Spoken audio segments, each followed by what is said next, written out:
Circumstances don't make a man, they reveal them. Wayne Dyer. Now, when I think of that quote by Wayne Dyer, I also think of a story he tells. He calls it the proverbial orange. He says that when you squeeze an orange, what comes out of that is orange juice because that's what's inside of it. And the same metaphor applies to us. If someone comes along and squeezes us, and anger comes out of us, it's not because of the person squeezing us, it's because of what's inside of us. Now that makes me think of several stories.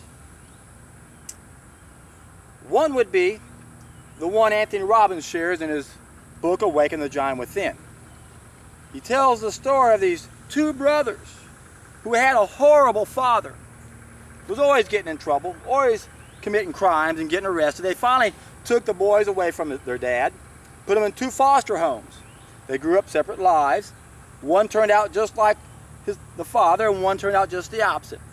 And when they were interviewed as adults, and they were asked, why did you turn out the way you did? They both gave the same answer. Well, look at my dad, what do you expect?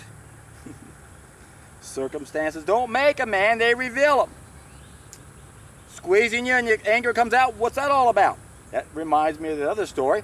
A student I coached one time, he told me that ever since he was a little boy, as long as he can remember, and he was 28 when I met him, as far back as he can remember, 5, 6 years of age, every day he woke up angry.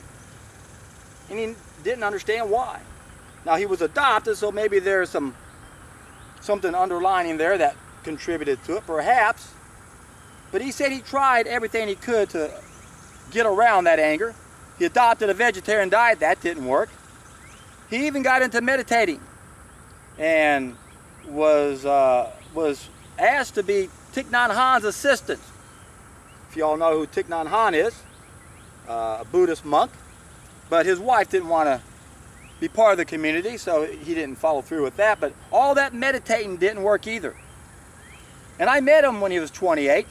I was at a health food store, Whole Foods, and one of the workers was talking to him, and they said, well, you need to talk to John Rose. He's here right now. Go talk to John. So he came up to me and introduced himself and explained his situation. He didn't tell me at the time. He was angry every day. He told me that much later. But he is suffering from acid reflux.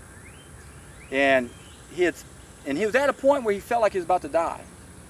In fact, he was about ready to move to New Mexico thinking, I'm going to die, and if I'm going to die, I'm going to die in a more spiritual place with all these mountains. He told me that he had spent about $50,000, $60,000 going to doctors, and none of the medicines worked. He had acid reflux. And I told him, well, you need to buy my video. I got a video for you. I produced a 93-minute instructional video.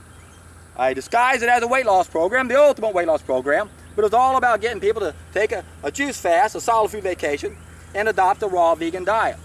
Well, he started off eating raw food, and immediately the anger went away. All these years, he was suffering from anger, and then acid reflux for about the last 8 years of his life. The acid reflux went away, his anger went away. Now, why is that? Well, when you study the natural hygienist, they come up with 7 stages of disease. And when I look at those, I look at the 2 of the first stages as more of the causes, and the last 5 as the symptoms. And I've codified that down to 4 stages, but then I added to that 2 short-term self-limited diseases. And I explain all that in a video called Healing Secrets Revealed. You can check out my video down below in the description box and learn more about that.